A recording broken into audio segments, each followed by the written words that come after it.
every corner of the world, women are often the quiet strength behind thriving households, caretakers, providers, and emotional anchors. But who is taking care of them? Women who manage the home often work double shifts, balancing professional responsibilities and family care, and yet their own wellness is frequently overlooked. Health is wealth, and then you cannot give what you don't have. As long as you are healthy, as long as you are in good health, you can be productive in life. Because the only thing that can limit us from being productive is our health. So the most important thing, and health is not about the physical health, but also the mental and the emotional. So we should be concerned and be deliberate about taking care of our health, both medically, physically, emotionally, and even spiritually. A growing movement is changing that. Programs focused on wellness for the women who hold the home are emerging, from neighborhood wellness hubs to mobile health clinics and mental health support groups. Mrs. Ogogo Gwabi Musa, the president of Defense and Police Officers' Wives Association DEPOWA, is championing a call to action for improved self-care and health consciousness among the spouses of military personnel. Before we can serve others, we also need to be well. Dear sisters, mothers, and aunties in the building, health is not just the absence of illness. It is a complete state of physical, emotional, and mental well-being. When a woman is healthy, a nation is stronger. This is why this event is more than a seminar. It is more than a health talk. It is a movement, a call to action, a declaration that we will no longer neglect ourselves in the name of sacrifice. Mrs. Musa at a special DEPOWA health care under the banner of Wellness for the Women who holds the home on Friday in Abuja, commended the strength, resilience, and quiet sacrifices of military wives, emphasizing that personal well-being is not a luxury but a necessity. Health is wealth, and for any woman to be productive, you must take charge of your health by doing the necessary thing that is needed of you, sleeping well, eating right, eating at the right time, eating the right food, and then staying active. If you do all this and many others, you will be able to have a healthy lifestyle, because we are tired of seeing women at a very young age. They are falling sick, falling ill, some of them even dying as a result of lifestyle. For me, I've learned a lot today, especially the posters session. I didn't know that I'm already there. So, hard talking I've seen, and I also know the steps to take to guide me to live a healthier lifestyle. Guest speakers said that health was the main limiting factor to being productive. They urged women to be concerned and deliberate about taking care of their physical, mental, and their emotional health, as well as nutrition. Yeah? Who said it? What did you say? Oh, God bless you, my sister. You people didn't get anything. Taking care of ourselves. We have been raised in a society that tells us to give, and give. Give to husband, give to children, give to in-laws, give to father-in-law, mother-in-law, give to friends, give to everybody except yourself. This is our culture. This is something we've even imbibed in our subconscious mind. I'm here to tell you today to unlearn that crap. I am a selfish woman and I like it. You know why? Because as a child, I've been raised to believe that a selfish woman is a bad woman. Who said it? But one of the things that also make people not to come out and test for their status or come out and access their drugs is the issue of stigma and discrimination. And stigma can be, self-stigma can be from the environment, can be everywhere. But I want to believe that in this setting, just as we have discussed with our mommy, I know that stigma might not with her. If somebody like her with her support, with her strength and interest, because it's part of our health. There is no cure for HIV up to now that we are talking, but research is still going on.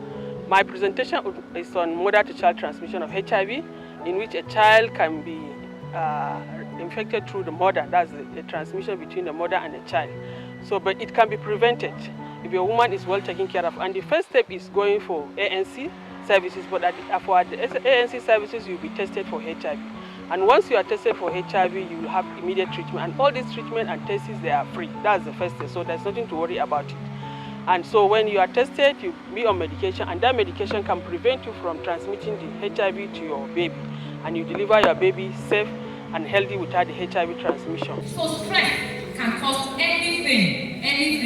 High blood pressure, and anybody that is hypertensive is at risk of having stroke. You know, we talked about immunity. She explained it so well about immunity that can lead to, the heart just begins to beat. You say, what is all this? Next slide. And the person can easily have stroke. It can have heart attack, and it's a common thing that we have seen. Some people, when they have stress, next slide, is when they have ulcer. He said this ulcer, I don't treat and they go. Either you are consciously reacting to them, or you are not or you are physically reacting to them. Or you do not cause you to be deficient. All together. Okay, so Coach Didi, I'll come to you with this question. This person says, I have a friend and her husband is the carrier of HIV and the woman is negative. Please, should she stay in the marriage or should she walk away? Should she be selfish? Walk away? Hello. I'm not allowed to give advice. I cannot advise you on what to do. I'm not married to your husband. You are. But what I was saying is you should think about it. Weigh the pros and the cons and receive sense. Thank you.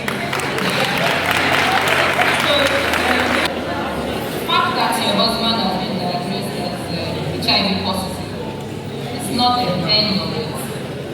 First of all, are you sure you're also not HIV positive? Are you sure you're also not positive?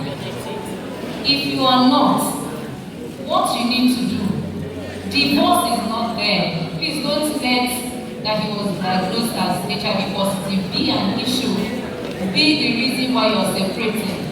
Because if your husband takes his drugs appropriately, correctly, routinely, as prescribed method, when you need to meet with your husband. Can I ask you a question? And I'm going to ask the audience as well. If your husband got HIV from the barbing salon, it's different, Abby? Yes. If your husband got HIV when you went to cut his nails, and if your husband had a side chick and you got HIV, is it all the same? Ma'am, I'm not saying what to do, I'm just asking a question. Mr. Protocol. On behalf of the Nigerian Officers' Wives Association, DEPOWA, I extend our sincere appreciation to the leadership of DEPOWA for organizing this talk on prevention from mother-to-child transmission, menopause, stress, and health. This reflects a deep commitment to the well-being of members.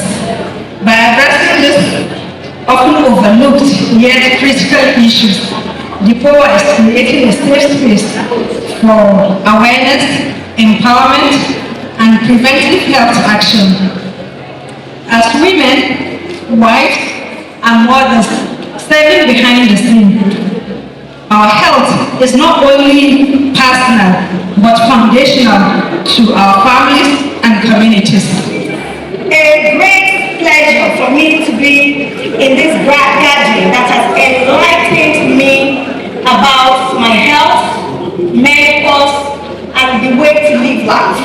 You know, sometimes you just do things thinking we're on the right path. But today, I've learned a lot. So I recognize the importance of health talk, and that is why for us at DEPOWA, we have an initiative that we call the Healthy Wife, Wealthy Life Initiative. Because when you are healthy as a woman, the entire family, whether immediate or extended, will definitely be wealthy. And I'm not talking about money. I'm talking in terms of everything. Money, health, whatever that you can think of, you definitely will be wealthy. Spy TV News reports that the event featured sections on preventive care, early detection of diseases, nutrition, mental health, and debunking harmful health myths. My name is Mrs. Nancy Wijgeze, the DEPOWA president. I love the program. You know, when it comes to program like health, I so much enjoy it, and even my women. You know, I came with about 150 women. I'm supposed to come with 200, but most of them went to work. So, as you can see, we are so happy. Now I have learned that, you know, in all doing this hustling, at the end of the day, you give yourself rest. And before you think of another person, since we are just like a caregiver, you have to take care of yourself before you can take care of another person. That's what I learned today. It's a very interesting lecture so far. Thank you very much. daga Mogadishu cantonment. Mama ta gayyace mu mun zo health talk a nan officers mess. Muna ce mata mun gode sosai da abubuwan da tana yi mana. Ba so da ya bata yi mana ayyuka da yawa. Ta kai mu wurare daban-daban wanda muna yawo muna gani abubuwa da dama. So muna ce mata mun gode da abin da tana yi mana. Da ubangiji Allah ya rabarkace ta duk abin da take nema Allah ya bata. Kuma ta yayin da tana tuna da mu ubangiji Allah ya tuna da ita. Muna ce mata mun gode.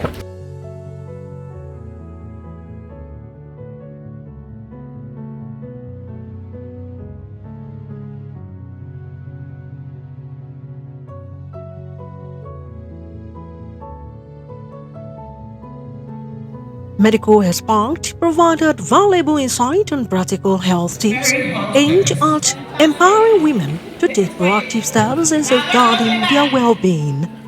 The event was attended by more than 500 wives of military and police officers, all united by a common goal to create a healthier, stronger, and more self-aware community of women. These wellness initiatives aren't luxuries. They are lifelines. When women are well, homes are stronger and entire communities thrive. Because wellness for the women who holds the home is wellness for us all. Olayemi Eson for Spy TV.